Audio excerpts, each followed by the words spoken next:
여러분 안녕하십니까, 진성호입니다. 지금 총선이 이제 불과 3개월도 채 남지 않았습니다. 각 당은 총선 혁신 경쟁에 돌입했습니다. 그런데 어찌된 판인지 더불어민주당은 지금 친명 공천, 또 비명 현역 의원에 대한 자객 공천 논란으로 시끌벅적합니다. 무엇보다도 이재명 대표를 비판해온 현역 의원 지역구에 이 원외 친명 인사가 자객 공천을 받기 위해서 등장한다는 겁니다. 자, 지금 박용진 민주당 의원, 지난 민주당 대통령 후보 경선 이런 걸 할 때 이재명 대표와 각을 세웠던 인물입니다. 또 당대표 선거 때도 마찬가지입니다. 자, 그런데 문제는 이 이재명계 인사들이 바로 이런 지역구를 갑니다.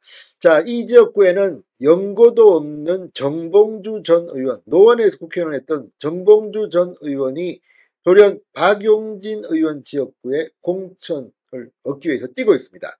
또 지금 윤영찬 의원, 친이낙연계 윤영찬 의원 지역구에는 현근택 민주연구원 부원장이 뛰고 있습니다.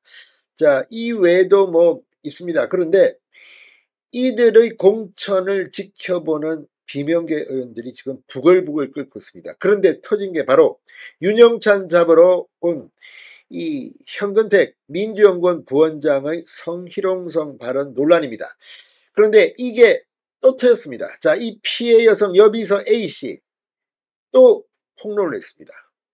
합의한 적이 없는데 합의했다고 또 당했다는 글을 올리면서 지금 민주당이 발칵 뒤폈습니다. 지금 현근택 부원장의 공천은 상당히 중요할 겁니다. 왜?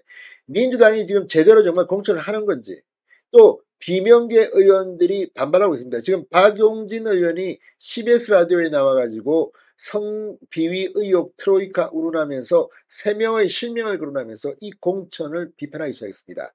자, 지금 이재명 대표, 한동훈 비대위원장은 지금 혁신을 이야기하면서 치고 올라오고 있는데 이재명 대표는 지금 비실비실하는 게 아니냐 싶습니다. 이런 가운데 현근택 부원장의 이 피해 여성이 합의문과 관련해서 또 양심선언 폭로를 하면서 아마 자택에서 지금 치료 받다가 벌떡 일어나겠습니다. 아무튼 이재명 대표 되는 게 없다는 생각도 듭니다. 진성호의 융단 폭격 시작합니다. 더불어민주당을 융단 폭격합니다. 방송에 앞서 아직 진성호 방송의 구독자가 아니신 분은 붉은색 구독 버튼 눌러주십시오. 더 좋은 방송으로 보답하겠습니다. 자, 오늘 박용진 의원이 현근택 민주연구원 부원장과 강의원, 이재명 당대표 특보, 정봉주 전 의원 이 3명을 언급하면서 성비위 의혹에 연루된 인사들이 민주당 공천 국면을 이끌어가고 있다면서 자격 없는 그런 후보들, 형편없는 인물을 공천하면 민주당은 많은 길이라고 비판했습니다. 물론 이 박용진의 이 발언에는 정봉주 자기의 경쟁자이기 때문에 깎아내리기 위해서 이렇게 3명을 엮었는지도 모르겠습니다. 그럼에도 불구하고 지금 민주당의 친명들은 그냥 무조건 들이대고 있는 게 아니냐는 비판을 받고 있습니다. 같이 움직이면서 현역 의원들을 공격하고 있습니다. 이런 식으로 공천을 이끌어가겠다는, 이재명은 어쩌면 뒤에서 웃고 있을지도 모릅니다. 그런데 거기에 핵심인 현근택 민주연구원 부원장의 피해 여성으로 보이는 A씨가 다시 입을 연 겁니다. 자, 지금 이 상황을 지켜보는 국민들은 어떻게 생각했습니까? 야, 친명이면 어떤 짓을 해도 공천을 주려고 저렇게 하는구나. 자, 이 건이 터지고 현근택을 좀 보호하려는 이재명의 텔레그램 문자가 정성호 의원과 주고받다가 카메라에 포착되면서 비판을 받기 시작했습니다.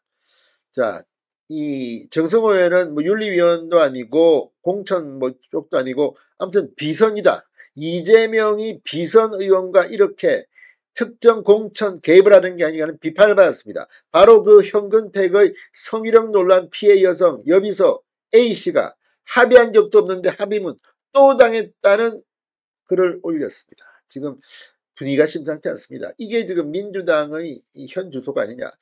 자, 지금 민주당의 윤리감찰단 조사를 받고 있는 현근택 부원장이 피해자 측과 합의 중인 것으로 알려진 가운데 피해자가 반발이 났으면서 논란이 커지고 있습니다. 이 과정에서 피해자의 동의도 없이 합의문을 공개하고 합의문에 피해자 실명을 기재해 2차 가해 논란이 불거지고 있습니다. 이석주 경기 성남중원 예비후보는 14일 자신의 SNS에 자신과 현근택 부원장, 피해자 여성 A씨 3인의 합의문 초안을 공개했습니다. 이걸 보면 이래도 되나 싶습니다. 자, 이석주 예비후보는 잠정적으로 3인이 대화를 나눴고 있는 그대로 현 후보님 본인이 자필로 쓰고 마무리 과정 중이다. 다만 피해자분이 법률 검토를 하고 최종 마무리될 것이다. 사안 자체가 단순했던 것이라고 설명했습니다. 그러나 이걸 이렇게 올려도 되는 겁니까? 자, 현근택 부원장은 이 예비후보와 거의 비서 A씨에게 너희 부부냐 같이 사냐 등 성희롱 발언을 한 것으로 알려져 논란이 일었고 당에서는 현근택에 대한 윤리위 감찰에 착수한 바 있습니다. 그런데 합의문을 서명도 다 안 했는데 공개한 것이 지금 논란이 되고 있습니다. 자, 피해 여성 여비서 A씨는 합의문 게시 후 5시간가량 지난 뒤 해당 글에 댓글로 반박했습니다. 이날 몇 시간 동안 사람 진을 있는 대로 빼놓고 중저의 노력에도 불구하고 이 상황 종료인 듯하다. 제 변호사께 연락받았는데 다시 말씀이 번복되고 있어 제가 못 받아들이겠다고 했다. 모든 상황과 내용들을 빠른 시일 안에 정리해 말씀드리겠다. 피해자를 가해자로 생각하는 것보다 심각한 지경까지 이르렀었다. 지금은 최대한 말을 아끼겠다. 또다시 당했다는 생각에 참 씁쓸하다고 했습니다. A씨는 합의문을 쓴 분께서 다시 뒤집고 있다. 누가 피해자인가? 지금 누구를 위한 인정하고 진심으로 사과한다는 자리였나? 이날의 진실을 본 분들이 있어서 정말 다행이다. 이석주, 현근택 외에 참석한 분들이 있어서 그것도 온전한 맨정신으로 있었기에 정말 다행이다라고 강조했습니다.